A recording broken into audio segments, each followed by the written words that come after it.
Hey everyone, happy Wednesday.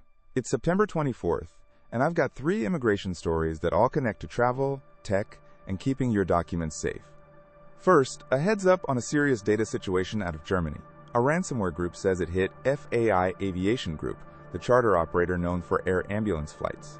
They're claiming almost 3 terabytes of data, things like patient medical records from medical evacuation missions, employee files with CVs and passport scans, training papers, aircraft specs, and other business documents. If you've ever been moved cross-border for medical care, or you work in aviation and shared ID documents with them, this matters.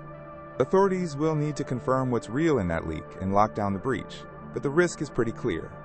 Identity details and health information could be floating around.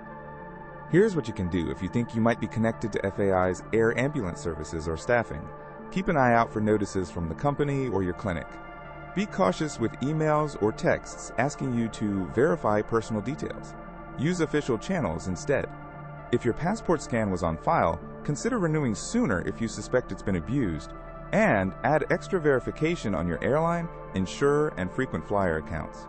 For students and workers on visas, double-check that your immigration documents are stored with unique logins and strong passwords, and avoid reusing the same password you may have shared with a medical or travel provider.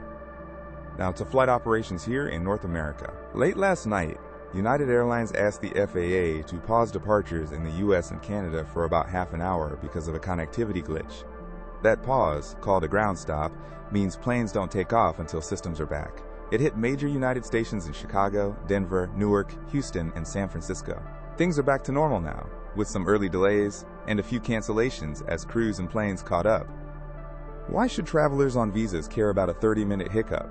Because misconnections can ripple into tight immigration plans. If you're landing for a same-day visa interview, changing status soon, or trying to make an I-94 friendly connection before midnight, even a short pause can mess with timing. If you were caught in that window, check your rebooking options in the airline app, keep proof of the delay for any school or employer letters, and watch your I-94 and visa validity dates if your arrival shifted later than planned. And there's a bigger lesson in Texas from a few days ago. On September 19th, a contractor accidentally cut fiber lines belonging to Frontier Communications near the town of Argyle. That single mistake knocked out parts of the phone and data backbone that feed radar and computer systems for the Dallas Area Regional Air Traffic Control Center, basically the hub that sequences planes around Dallas. With that down, flights were grounded at Dallas-Fort Worth and Dallas-Love Field.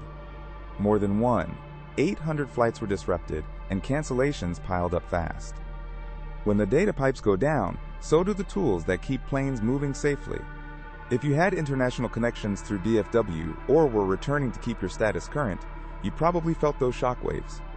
Even though the core issue has been addressed, the ripple effect can linger for days as aircraft and crews end up in the wrong places.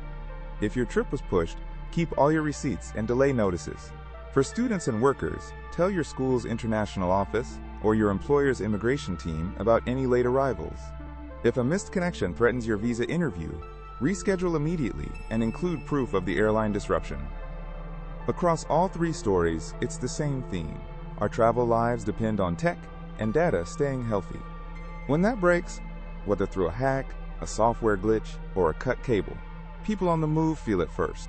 Protect your documents, build buffer time into connections, and keep your airline apps and contact info up to date so you can pivot quickly. That's it for today.